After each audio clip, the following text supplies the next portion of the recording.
सुनना और सुनी हुई बात को प्रैक्टिकली रूप से लाना, दोनों में अंतर है कि नहीं है?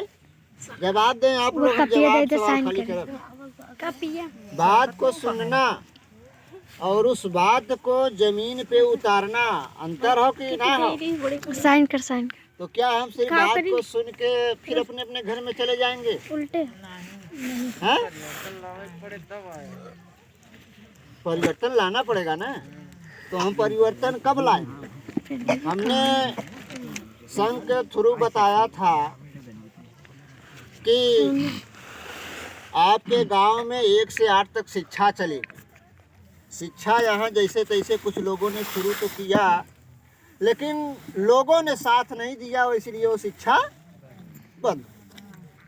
अब जहाँ जहाँ शिक्षा चल रही है, हमारा कार्यक्रम ही जासोपुर फील्ड स्कूल में लगा है 4 फरवरी को, जहाँ पे बच्चों को आई कार्ड और एक टी शर्ट जो है संघ के द्वारा उनको वितरण किया जा रहा है।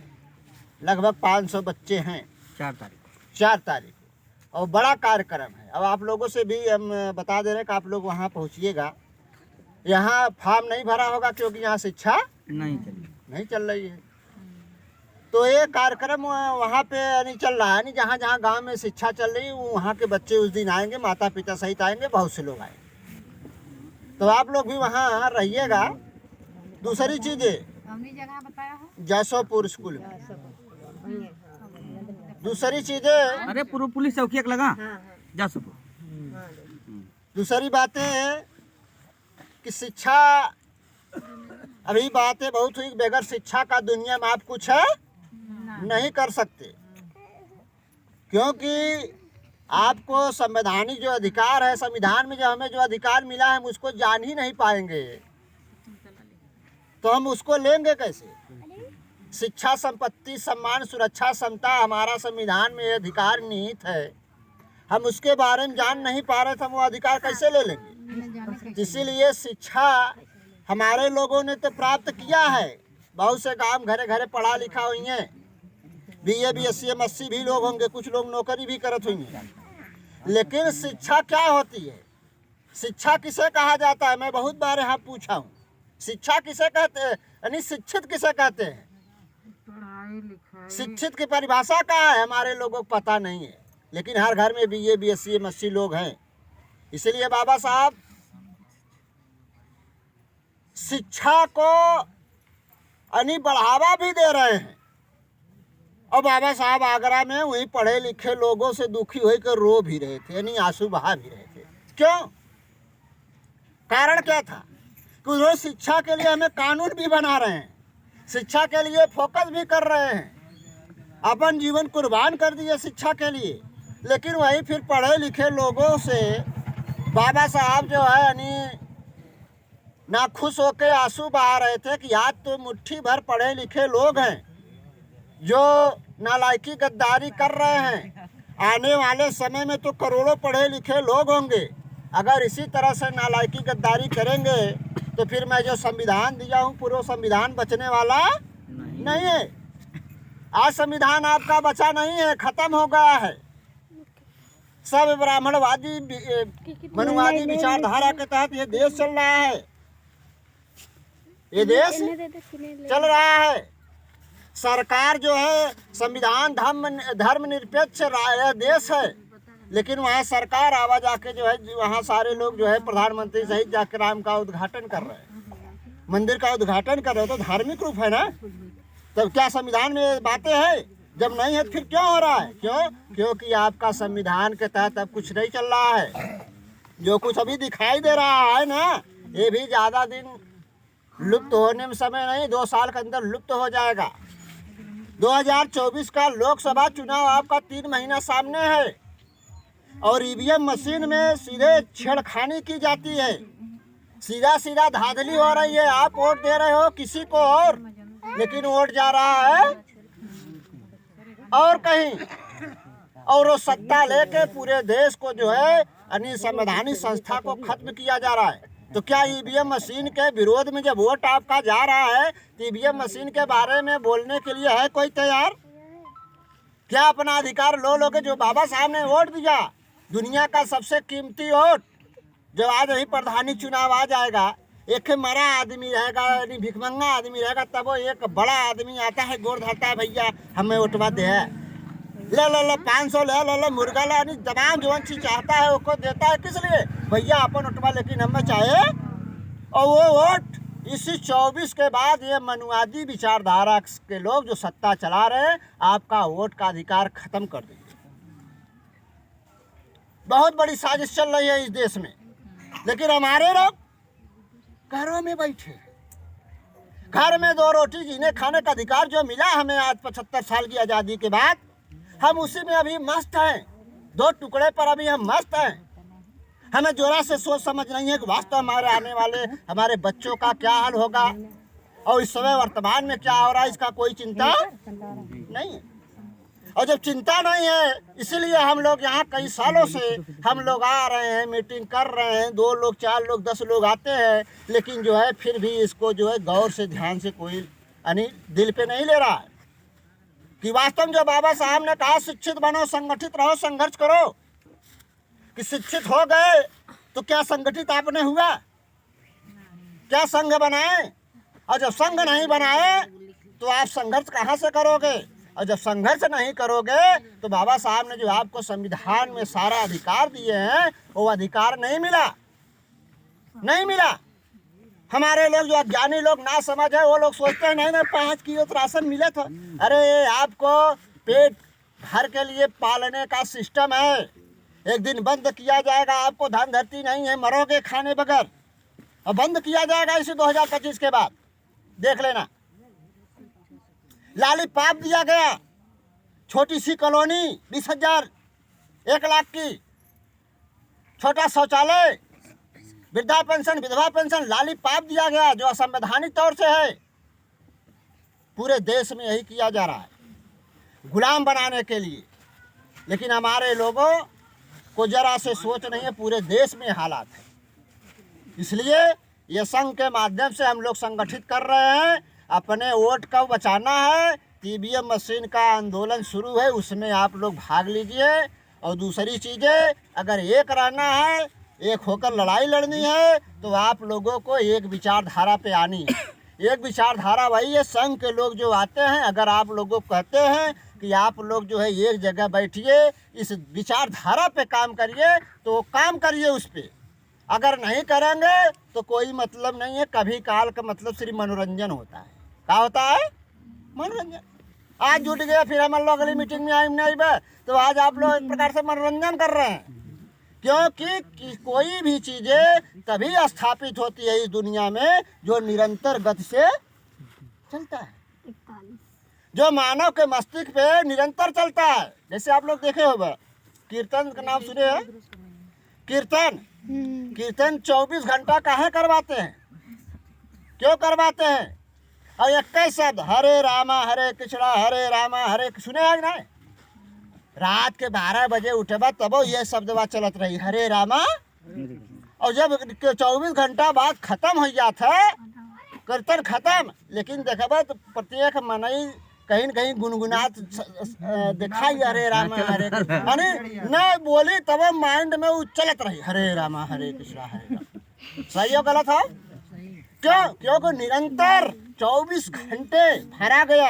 और जब भरा गया और इसी तरह से कई बार भरा जाएगा तो आप उसी के गुलाम हो जाओगे। फिर हम लोग बतावत रहा, बुद्धि कह रहे न समझ पाइबा का कह रहे। हम लोग कहा बाबा एक यार कहे चले के बाबा साहब डॉक्टर भीम अम्बेडकर आज़ादी की तरफ, पता नहीं पाइबा कौन आज़ादी, कहाँ का आज़ादी, बात समझ में आ रहा है ना? तो इसीलिए ये हम लोग निरंतर काम करते हैं। हम लोग निरंतर बच्चों की 2 घंटे की शिक्षा इसीलिए गांव-गांव चलाते हैं। और 15 दिन पे इस तरह की बैनर लगा के, इस तरह के यानी विचारधाराओं के तहत हम लोग यानी ज्ञान देने का काम करते हैं। और इसी में से हम लोग वक्ता बनाते, इसी में से ज्ञानी बनाने का काम कर रहे हैं गांव-गांव। ऐसे बच्चे बोलते हैं मंच पे, और यहाँ कोई बोलने के लिए तैयार है? क्यों नहीं है? क्यों? क्योंकि सिस्टम पे आप लोगों ने कभी पालन, पढ़े लिखे बहुत से, हमने कहा पढ़े लिखे बहुत से, लेकिन बोल नहीं सकते। अभी राम सिंह ने कहा जो समाज बोल नहीं सकता, गूंगा है, वो कभी अपने अधिकार ले नहीं सकता। जानवर बोलता है? जानवर बोलते हुए देखा है? बोलता है, जब मार खाता है ना, बा बा चिल्लाता है, तब बोलता है, लेकिन बोल के अपना अधिकार नहीं ले सकता। क्या जानवर की तरह रहोगे? ये समाज जानवर की तरह रहेगा? जानवर ही है। खूंटा बांध दो जानवर को, चारा डालोगे तो खाएगा, नहीं डालोगे तो, और जानवर काम का खाना टट्टी करता। उसी तरह से हमारा समाज है। भीषण सर्दी भीषण गर्मी में काम करता है, खाता है, पीता भी है, और सुबह टट्टी करता है, एक दिन मर जाता है। इसके अलावा कोई काम है? इसके अलावा कोई काम है? बोलिए आप लोग। कोई काम नहीं है। इतने काम है। क्या इतने काम मानव जीवन मिला है तो इतने काम के लिए मिला है? इतने करना है। तो साथियों, आप लोगों को मैं बताना चाहता हूँ, कितने से काम चलने वाला नहीं है। अगर आज हम लोग इस पीढ़ी में, जो आप लोग हैं, हम लोग हैं, अगर हम लोग महापुरुषों के मार्ग पर अगर काम नहीं किए, तो आने वाली हम लोगों की जो पीढ़ियाँ है वो गाली देती नजर आएगी। बहरहाल आप सुनोगे नहीं, मर जाओगे, लेकिन आने वाली पीढ़ियाँ कोसेगी कि जब संविधान था, बाबा साहब का जब अधिकार सब था, जब आंदोलन करने की जरूरत थी, संविधान बचाने की जरूरत थी, अधिकार लेने की जरूरत थी, तो हमारे लोगों ने मस्ती किया, अज्ञानता में घरों में बैठे रहे, गुलामी करते रहे। इसीलिए जो बाबा साहब दुनिया के महान आदमी है, महान विद्वान है, उनका दिया संविधान फिर से ब्राह्मणवादी लोग सत्यानाश कर दिए। जैसे अशोक सम्राट का शासनकाल था, ये सोने की चिड़िया का नाम था इस देश का। यहाँ किसी भी चीज़ की कमी नहीं थी, कोई जाति पाति नहीं थी, एकदम हरा भरा देश था। उसे ब्राह्मणवादियों ने नष्ट कर दिया, बुद्ध को जमीन में दफन कर दिया, तमाम स्तूपों को नष्ट कर दिया गया। आज जो अयोध्या मंदिर में जो निर्माण हो रहा है वह साकेत नगरी थी। वहाँ बुद्ध 16 साल जो है यानी अपने विचार को दिए थे, 16 साल निवास किए थे वहाँ पे। वहाँ मूर्तियाँ भी सर निकली थी, वहाँ खुदाई मूर्तियाँ भी निकली। वह बुद्ध स्थली है, लेकिन ब्राह्मणवादियों ने उसे कब्जा कर लिया। आज वर्तमान में आपकी आंखों के सामने, आज के डेट में, आज वहाँ पे जो है भव्य उसका जो है वह शिलान्यास कर रहे हैं, उद्घाटन कर रहे हैं। फिर भी हमारे लोग जानते हुए चुप हैं।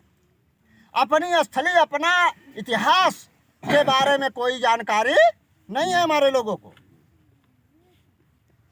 इसी तरह से पूरा देश बना है, लेकिन जो साथी विद्वान साथी हैं, जो संग साथी है, वह जान रहा नहीं हमारे लोग तो हमारे लोग हैं, लेकिन वह दिमाग से जो है यानी वह गुलाम हो चुके हैं। वह आत्मा परमात्मा स्वर्ग नरक देवी देवता पे चले गए, वह भूत प्रेत पर चले गए, वह ईर्ष्या द्वेष जलन एक दूसरे की बुराई जुआ ताश शराब में मस्त है। जब ये इतने दुर्गुण इनके दिमाग में भरा है, लदा है, तो वह अपने अधिकार के बारे में नहीं सोच सकता। आने वाला उसका बच्चा कहाँ जाएगा वह नहीं सोच सकता। क्यों? क्योंकि उसके पास दुर्गुण है, और दुर्गुण छोटा नहीं, बड़ा बड़ा दुर्गुण है। वह एक प्रकार से पहाड़ों से दबा है, जिसे बुद्ध कहते हैं कि आपके सामने अगर शेर आवे तो भी भयभीत मत होना, लेकिन शराब आवे तो 100 कदम दूर। हमारे लोग शाम होते कहाँ चले जाते हैं? ठीक है, तो क्या ये लड़ाई लड़ लेंगे मनुआ से? ये अधिकार ले लेंगे? ये अपने बाल बच्चों को भला कर लेंगे? कभी नहीं करेंगे। अरे जब संविधान में जो अधिकार है उसी के बहत जब तक है तब तक जी लो, फिर उसके बाद कुछ होने वाला नहीं है। ये दुर्गुण है, बड़ा बड़ा दुर्गुण है। ईर्ष्या द्वेष जलन, एक दूसरे की बुराई, चुगली करना, आपस में झगड़ा करना। एक एक इंच पे हम झगड़ा करते हैं अपने पास पड़ोस में। दुनिया भारत की 100% धरती में 100% धरती में 90% धरती मनुवादी लेके बैठा, जो एक संख्या 10% है, वो 90% धरती लेके बैठा। और हम लोग यहाँ के 85 से 90% है, हम लोग कई परसेंट में ही 10% धरती में जिंदा है। और 10% धरती में घर बनाने के लिए हम लोगों की जगह नहीं है, लेकिन हम लोग अपने हुई ओलिया कोलिया में यानी जवाना 20-20 साल 40-40 साल मुकदमा लड़ी थी। गरीबी कारण मुकदमा हमें कहाँ लड़ना चाहिए, हमें सारा पैसा धन कहाँ लड़ाई में लगाना चाहिए, अपने अधिकार पे जो 90% धरती लेके बैठा है वहाँ हमें लड़ने की जरूरत है। लेकिन हम लड़त कहाँ आई, पड़ोसी में, भाई भाई में लड़त है। यही सब दुर्गुण है। और ये एक दिन में जाने वाला कि एक दिन में चला जाएगा। एक दिन में कुछ नहीं होता। एक दिन में हे आलू तुहार जौन बोआ हो ना हो, आलू बो दे हो जाई। गेहूँ नहीं होता, सरसों नहीं होता, धान नहीं होता, और ना ही एक दिन में बच्चा होता है, उसके लिए भी समय लगता है। उसी तरह से जो मानसिक रोग है दिमाग में, वह एक दिन में नहीं जाएगा। जैसे आपका बच्चा स्कूल में जाएगा तो पढ़ने का ज्ञान होगा, और अगर स्कूल में न जाए घरे रात ज्ञान होई। उसी तरह से एक यूनिवर्सिटी है, कहा है यूनिवर्सिटी है, मूल निवासी संघ बामसेप, जो यहाँ आएगा उसी को जानकारी होगी, और जो यहाँ नहीं आएगा उसको जानकारी नहीं होगी। इसीलिए मीटिंग लगाई जाती है कि गांव भर के लोग कम से कम, भाई बामसेप ने नियम बनाया है कि हमारे समाज पर तमाम समस्या है, अगर वो काम न करे तो शाम के भोजन भी न पाई। काम करना जरूरी है, लेकिन हमारा समाज हमेशा काम किया, कभी भी जो है ये समाज का काम नहीं किया। इसीलिए संघ कहता है कि 100% में 99% तू अपन काम करा, लेकिन 1% के लिए समय दान दे, कथा विदा समाज के लिए 1%। यानी आपको 30 दिन में 28 दिन अपना काम करा, 2 दिन में सिर्फ 2 घंटा का इस तरह हम बैठक ना कर सके। 30 दिन में इस तरह हम लोग ना बैठ सके, 2 दिन बैठ सकते। लेकिन हमारे लोग दुर्गुण होने की वजह से क्यों ननियौरे जात हो, क्यों मौसियाने जात हो, क्यों तेरहीन जात हो, क्यों बरहीन जात हो, क्यों बधावा में जात हो, क्यों जन्मदिन में जात हो। बात सही है गलत है? जो फालतू काम है, फालतू काम करने का इसके पास समय है, लेकिन असली काम करने के लिए इसके पास समय कैसे मिलेगी आज़ादी, बताइए। ये जो सुनाई दे रहा है हल्ला देश में ना, वो कोई काम नहीं करता। उसको पता है कि आज़ादी कैसे मिलती है, एक लंबे समय तक कैसे राजा बनकर रहना है उसे पता है। इसीलिए वो मानव शक्ति तैयार करता है, मानव खेती तैयार करता है। बात समझ में आ रहा है? और हमारे लोग मानव से जलन होता करते हैं, एक दूसरे से यानी ईर्ष्या द्वेष जलन बनाए रखते हैं, और वह सिर्फ संघ बनाता है। संघ आप जाके देख जाओ, किसी भी ऊंचे कास्ट के लोगों की महिला, बच्चे, बूढ़े या जवान, वो क्या कर रहे हैं देखे हो, बस 10 जने बैठ के कहीं बतियाते हुई हैं, बातें करते हैं। और वह बातें जमीन से लेके यानी गांव से लगा के राष्ट्रीय स्तर तक वह लोग ये करते। कोई मेड़ नहीं छाटने जाता, कोई कोना नहीं गोड़ता, कोई सड़क नहीं बनाता, कोई घर नहीं। अच्छा आप लोग सोचा, जितना कन्नी बसली वाला मिस्त्री है कोनो ऊंची कास्ट के बताया है, घर क्या बनावत है, घर कौन बनाता है? हमारे लोग। बड़ी बड़ी बिल्डिंग, अरे लाल किला ताजमहल तक ही हमारे लोग ने बनाया है, लेकिन वहाँ जा नहीं सकते। कितनी मंदिरें हैं देश में, करोड़ों मंदिर, कौन बनाया? हमारे ही लोग। लेकिन वहाँ न जा पाए, नहीं जा सकते। फिर भी ये बुद्धि हमारे लोगों की खुलती नहीं कि दुनिया का काम हम करते हैं, लेकिन फिर भी हम नीच बने हैं, हम गरीब बने हैं, लाचार बने हैं, बेबस बने हैं, फिर भी समझ में नहीं आ रहा है। अरे ये कार्यक्रम में कितना दिन चंदा फिरी गया 80 लोगों का। अब वही देखिए, यहाँ से चंदा भी जा रहा है, वापस आ गए। चमार और जो पासी चंदवा वापस कर दे, वापस कर दे कि इनके पैसे से हम प्राण प्रतिष्ठा नहीं हमारे यहाँ राम जी की प्रसादी नहीं बने, प्राण प्रतिष्ठा वो सिस्टम है, उनका सिस्टम है। आज भी देखो छुआछूत अमीरी गरीबी ये फिक्स करने का सिस्टम है, वो चला रहे हैं। फिर से हमने कहा जो आज़ादी के पहले था, हमारे लोग यानी मंदिर पे नहीं जा सकते थे, था ना, वही सिस्टम फिर लागू होगा। समझ में आ रहा है? फिर से छुआछूत चरम सीमा पर होगा, फिर से आप हमारे लोगों को अधिकार से वंचित किया जाएगा, फिर से हर तरह से नष्ट करने का वो लोगों ने सिस्टम बना रखा है। यही 2024 में फिर से ईवीएम में धांधली करेंगे और जो है कहेंगे कि राम मंदिर का उद्घाटन करे, यही नाते पूरी जनता हमें वोट। 19 के चुनाव में पुलवामा घटना हुआ, पहले वो घटना कराया गया या हुआ उसकी कोई जांच नहीं हुई, और वो घटना होने के बाद मीडिया चिल्लाती रही कि वही पुलवामा घटना होने की वजह जो 40 जवान मारे गए, उसी लिए जो है जनता बीजेपी को वोट दिया। और वोट किससे लिया गया? ईवीएम मशीन से। तमाम सबूत आ रहे हैं कि आप वोट डाल रहे हो यानी आम को तो जा रहा है सेब को, समझ में आ रहा है? उसमें जो पर्ची आती है काला शीशा होता है, क्या होता है? देखे हो वोट दावे 7 सेकंड बिना देखा था, हाथी है, कमल है, पंजा है, देखे थे बने? तो हमें जब देखा था काला शीशा रहा था, वोट के बाद पता चला हाथी आए। कहा आए? हाथी आए। जब देख ले कहाँ पर गए, दूसरा आए, दूसरा अगर वह दबाए तो वह केवल बल्ब केवल लाइट जल के वह पर्चियाँ दिखाई जाती वह, लेकिन ओकरे बाद वह जब वोट दूसरा दाव के जाता है तो पर्ची जब ना हो चली जाता है, फिर दूसरे छप जाते हो। इसी तरह से वोट चोरी हो रहा है। अभी आसाम में एक बूथ पे 90 वोट रहा। कई वोट रहा? 90। लेकिन ईवीएम से 171 वोट निकला। कैसे निकला?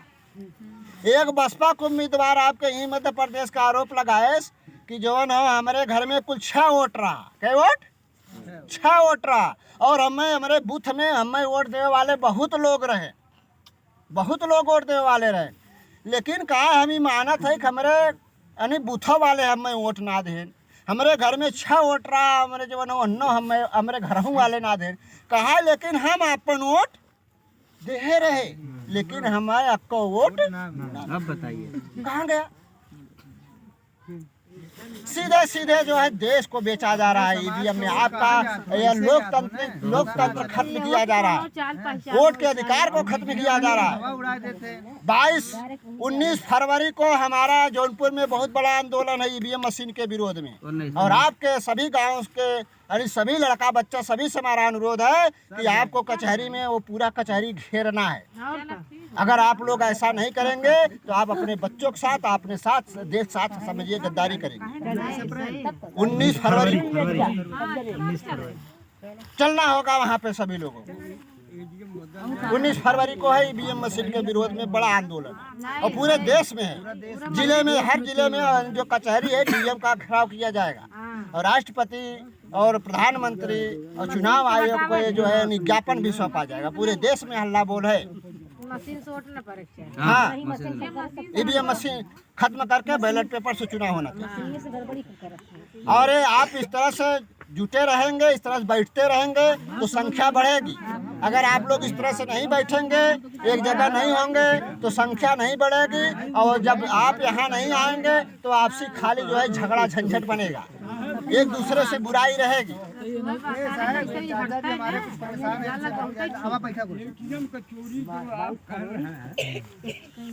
है तो कुछ ऐसा सबूत बना के छोड़ता है कि पता चले चोरी ना भाव। तो ये सरकार कांग्रेस बीजेपी वही है। सुनिए हमारी बात को, बोलिएगा आगे। ये पहले कांग्रेस चुनाव इस तरह से जीतती थी, समझ में आ रहा ना? हाँ, पहले से चला। तो फिर जो है बीजेपी करने लगी, समझ में आ रहा ना? अब हमारे लोगों जब उप चुनाव होता है, कौन चुनाव? उप मतलब एक बार जहाँ दोबारा चुनाव होता है तो जानबूझ के वो छोड़ देते हैं, वहाँ कोई धांधली नहीं करते कि जाने तो जो भी जीत जाएगा इससे हमें मतलब नहीं है, हम नहीं जीतेंगे, क्योंकि जनता भी तो देखे जैसे आप कर है कैसे नाम है, वैसे आम जनता तो सोची भैया धांधली हो तो कैसे ना जीता। आज में हर जगह हो रहा है, राजस्थान में हो रहा है, मध्य प्रदेश में हो रहा है, हर जगह। ये बताइए, केवल वहाँ 9 या 10 सीटें थी आदमी जान से छोड़ा गया भाई। गड़ियम डंडो तोहरे पेले रहन और सिटिया वक्त देखा करत रहनो ना, उन्होंने एक वोट था, एक वोट डालत रहे, एक वोट चेक करत रहे ना। हां सही।